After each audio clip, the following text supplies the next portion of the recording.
Thank you all for being here. Thank you, Daryl. That was probably the best introduction I've ever received, so it's a real pleasure to join you here tonight. So tonight I'm going to discuss two types of New Deal projects, parks and post office murals, and show how they work together to form Florida's cultural landscape. Let's see. Okay. As you will see, they didn't just provide jobs, they helped Florida decide what kind of place it wanted to appear to be: paradise, history, industry, and progress. So even before the stock market crashed on October 29th, 1929, the Florida economy was depressed from two major hurricanes, a citrus export embargo, and the collapse of the real estate market. Florida desperately needed the relief promised by President Franklin Delano Roosevelt's New Deal and actively participated in and benefited from a number of federally sponsored initiatives during the Great Depression. These programs were aimed at what the president termed relief, recovery, and reform, and they impacted every sector of society from banking and farming to art and architecture. The guiding principle of Roosevelt's New Deal programs, whether led by the Treasury section of Painting and Sculpture, the Public Works Administration, the Works Progress Administration, or the Civilian Conservation Corps, was to aid in the country's economic recovery by providing Americans with jobs, enrichment programs, and a social safety net. In 1936, as part of the New Deal, Congress passed the Federal Park, Parkway, and Recreation Study Act. This act asked that state planners evaluate their conservation and recreation efforts and create an inventory of properties that could be developed into parks. Funded by the WPA, the Florida State Planning Board, and the Florida Forestry and Parks Board completed the study, which found that climate, natural recreation, and parks were our state's main tourist attractions. Seeing an opportunity to use federal dollars to develop a system of state parks, Florida legislators designated Royal Palm State Park in Paradise Key, which was established as Florida's first state park in 1916, as the site of the first Civilian Conservation Corps camp in the state. The CCC, which trained young men in construction and conservation techniques, was the first New Deal agency to begin operations in Florida.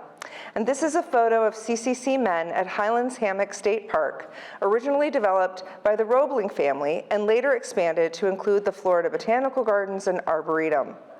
This park set a pattern for park design and management throughout the state. The CCC employed more than 49,000 men between 1933 and 1942, operating 35 camps across Florida and establishing several new parks in addition to Royal Palm.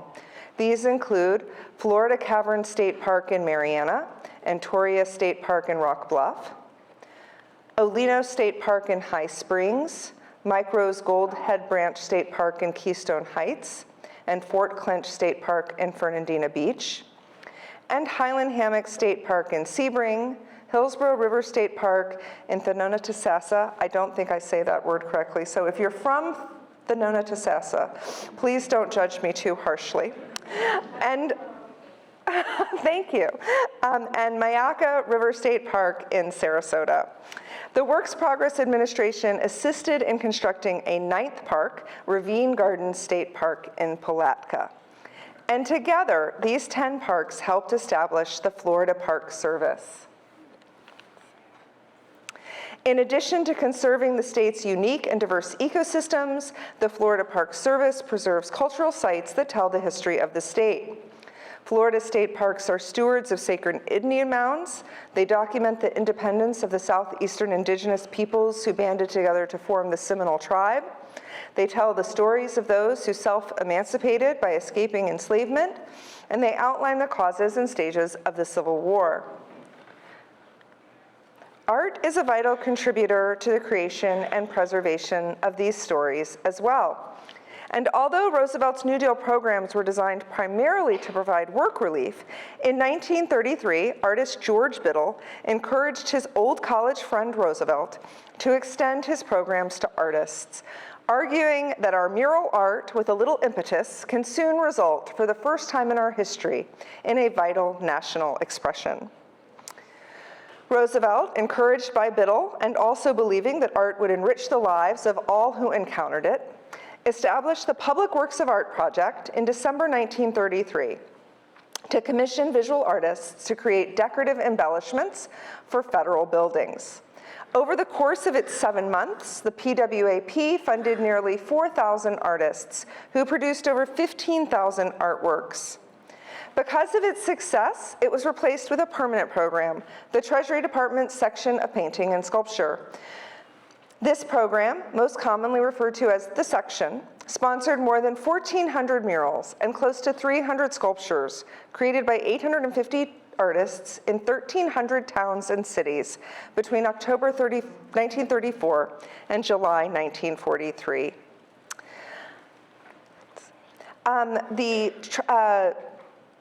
Public Buildings Administration also was part of the responsibility of the Treasury Public Buildings Branch, and these agencies constructed, maintained, and operated federal buildings, which of course include post offices. The expense of commissions for artwork was built into the construction costs of any new post offices, with 1% of costs earmarked for decoration. Thus, the patronage of the Treasury Department enabled towns across the country to decorate their post offices with original works of art made by professional artists. Unlike WPA programs, like the Federal Arts Project or the Treasury Relief Art Program, which provided commissions to artists based on economic need, the section selected artists through regional contest and also by invitation. Artists would submit their drawings based on guidelines, and juries of distinguished artists judged the submissions. The best drawings were then sent to Washington, D.C. for final approval.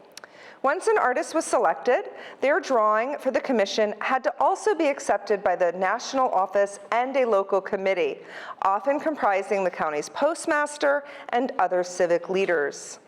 Sometimes artists were asked to change their drawings and resubmit them for a different part of the country. So a sketch originally intended for a post office in Maine might be modified to fit the needs of a post office in Florida. So this is a mural design in the upper left by Thomas Laughlin for a post office in Maine that was published in Life magazine and won a contest. But when it was sent to Defuniak Springs, the local postmaster and members of the Women's Club did not like this sketch. They felt the ocean scene was not appropriate, and they asked him to rework his drawing. Laughlin was born in Maine, and some people did not think that he would be able to capture the beauty of Florida. In fact, this was the argument made by artist Hollis Holbrook, who was on the faculty at the University of Florida, and sent an appeal letter to Washington, D.C., asking them to take away the commission from Laughlin.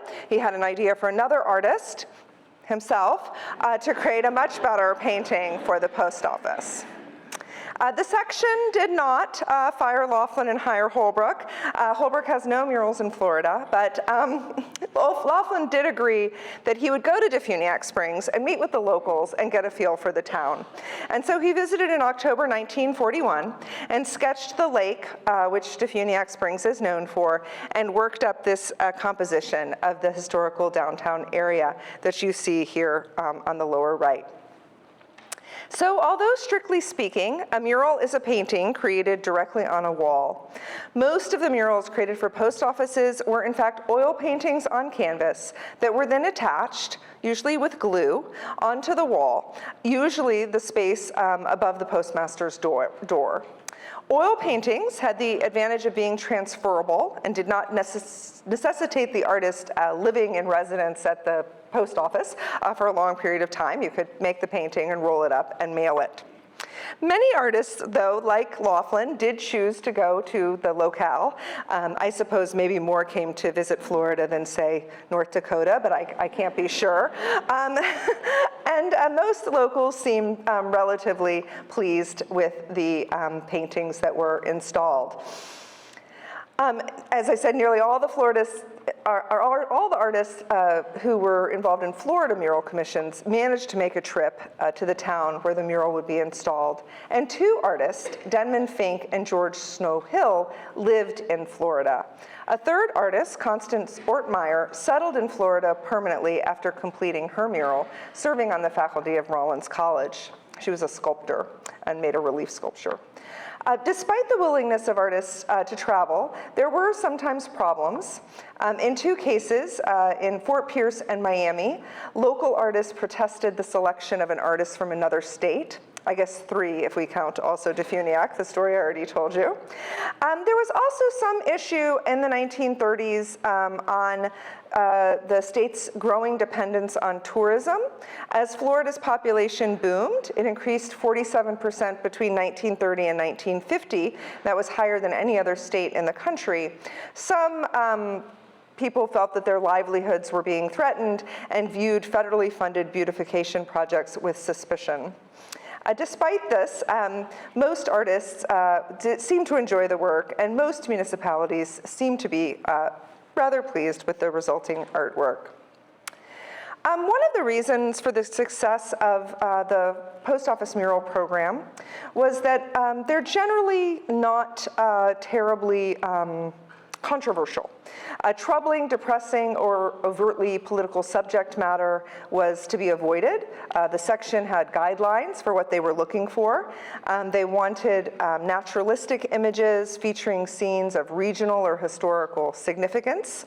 As they said in their instructions, specific subjects include the Postal Service and its history, methods of communication and transportation, specific events or individuals in national or local history, American Indians, the exploration and settlement of America or the locality, agriculture, conservation, and rural life, local products, industry, and commerce, or allegorical themes such as law, justice, and progress.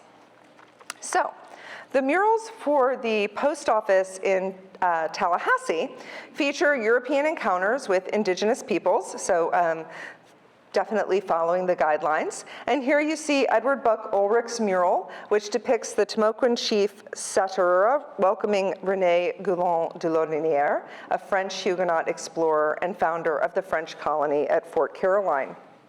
Laudonnière and his men landed in present-day St. Augustine in 1565. Beyond the soldiers, French flags and a ship are visible. The chief, who was a prominent figure and ruler of 30 Timucuan-speaking villages along the St. Johns River, is depicted wearing a large spotted conch shell headdress and offering a peace pipe to the French explorer. When Jean Ribault first explored Florida in 1562, he erected a column bearing the coat of arms of the Queen of France, and that's the column depicted here between Laudonnière and the chief. Interestingly, our French soldiers are dressed more in Spanish conquistador costume, and this is typical of many post office murals, also with depictions of Native Americans. It's kind of a generalized evocation of indigeneity. Historical figures and events. Also a popular topic would be landmarks, and here you see Denman Fink's mural of Bok Tower for the post office at Lake Wales. This Bok Tower, if perhaps many of you have visited, this is a 60-bell Gothic-style carillon designed for Milton B. Mettery and sculpted by Lee O'Lowry. And it was built for Edward W. Bok, the editor of the Ladies' Home Journal from 1889 to 1919. He purchased land in Lake Wales in 1923 and enlisted Frederick Law Olmsted Jr., the son of the famous landscape architect Frederick Law Olmsted, to transform his new property into a lush garden. And the 205-foot-tall tower, which sits on the summit of Iron Mountain, was even dedicated personally by President Calvin Coolidge.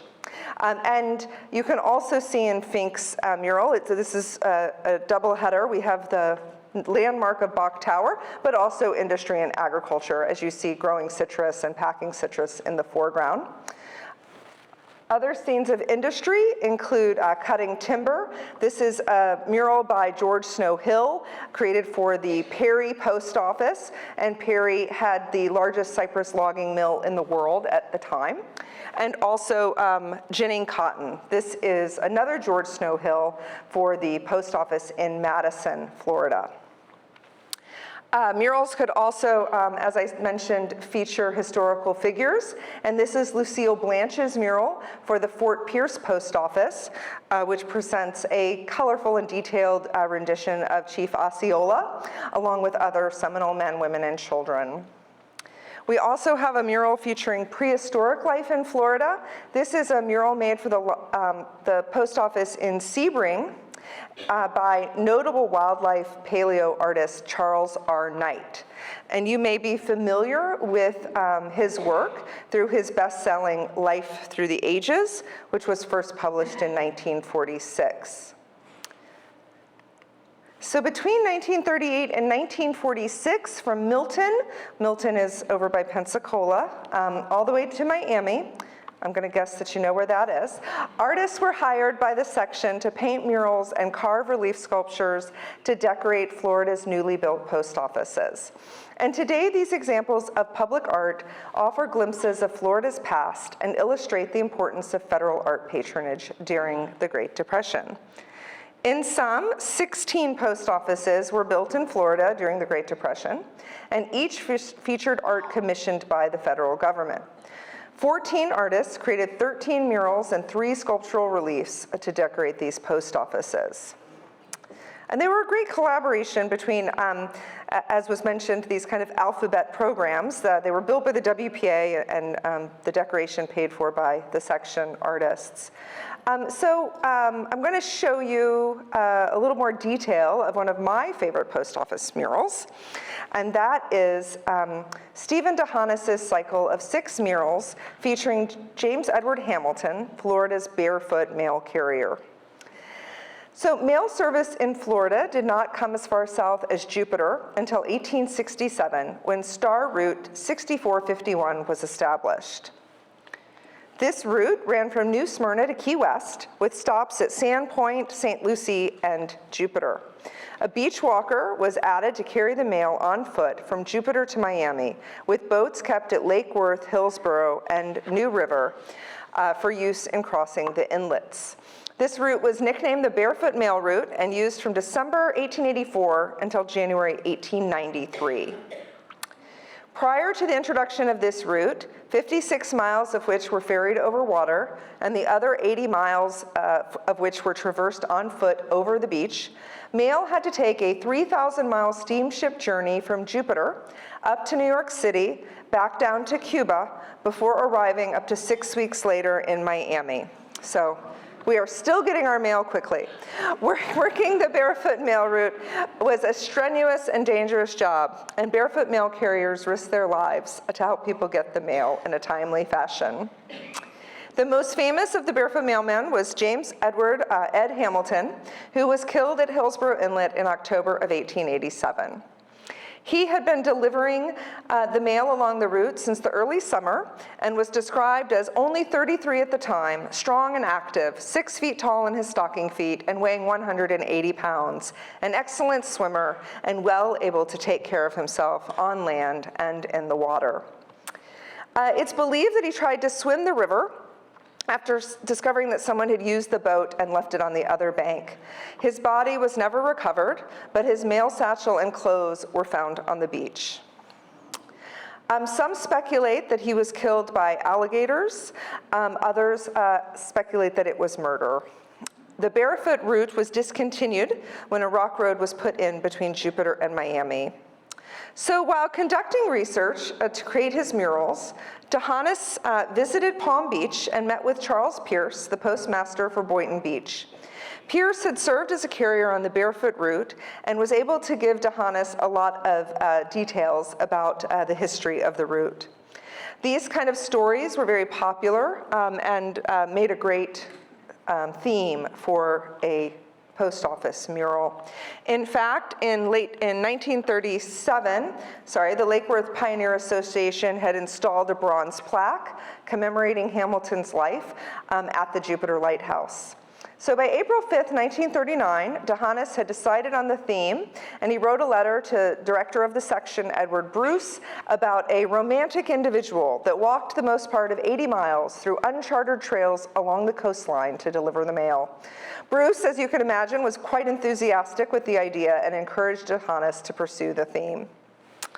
So Stephen DeHanas was born in 1907 in Lorain, Ohio, the son of Hungarian immigrants and the third of 9 children.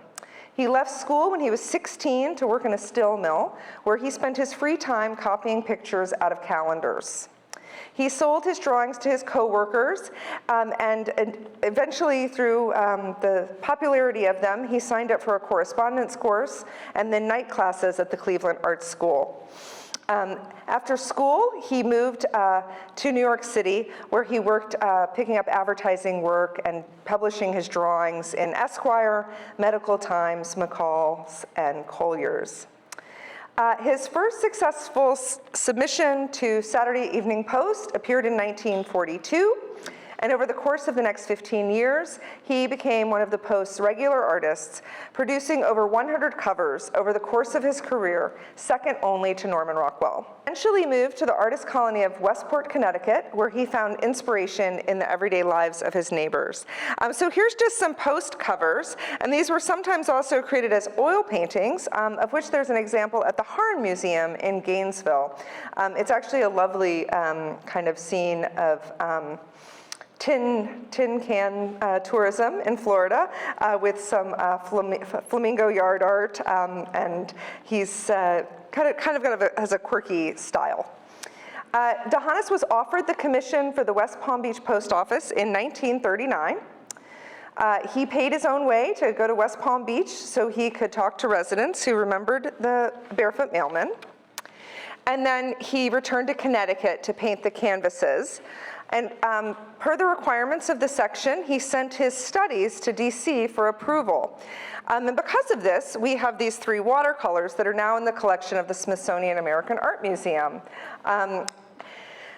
You'll see slight differences between the watercolors and the final murals, but very similar. DeHanas' murals were installed at the West Palm Beach Post Office at 400 South Olive Avenue in 1940. That is on the upper left. In 1972, they were moved to the new post office at 801 Clematis, and in 1983, they were sent to Sarasota for repair and conservation. And that's typical of most of the museums in Florida, and because of that, you'll see some that are in frames. So they were taken off the wall, and then they were stretched and put into frames, and now many of them hang on the walls in frames, or in some cases, many post offices were renovated in the 80s, and a few were lost, destroyed during renovation. Okay, so in 85, when they opened the new main office and distribution center in the lower right at 3200 Summit Boulevard in suburban West Palm, they were installed there. And this is where I visited the murals. And you can just see, like from the front door when you take a photo, these 4. You really can't get far enough back. So you're missing the first one on the left and the 6th mural there on the right. But we'll go through them together.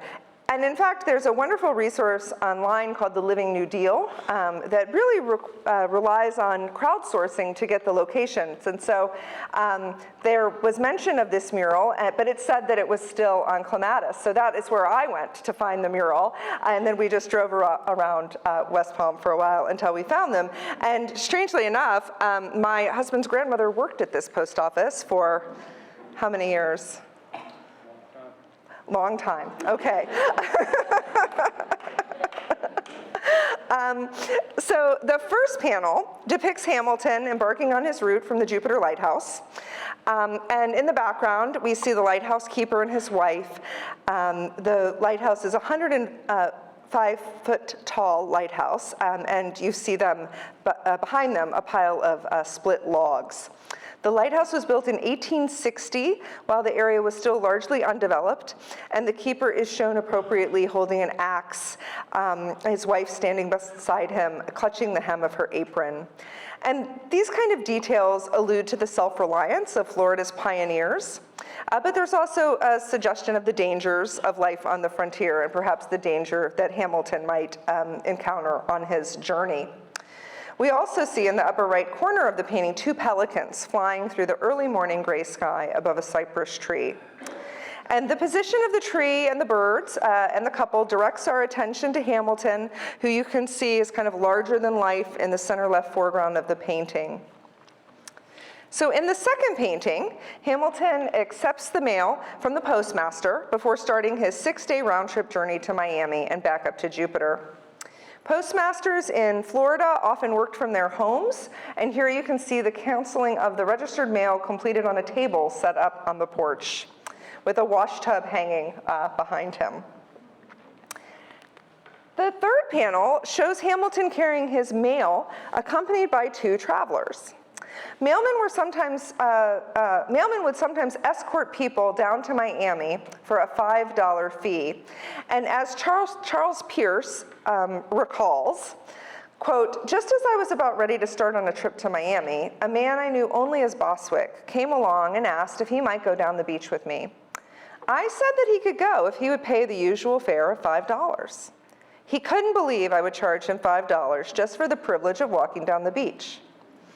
I answered that he had a right to walk on the beach when and where he chose, at no cost at all, but that I was charging for the time he would cause me to lose waiting for him to rest when he got tired, and for ferrying him across the Hillsborough Inlet, the 4 miles down New River, and the 12 miles down Biscayne Bay in the boats that we had reserved at those places.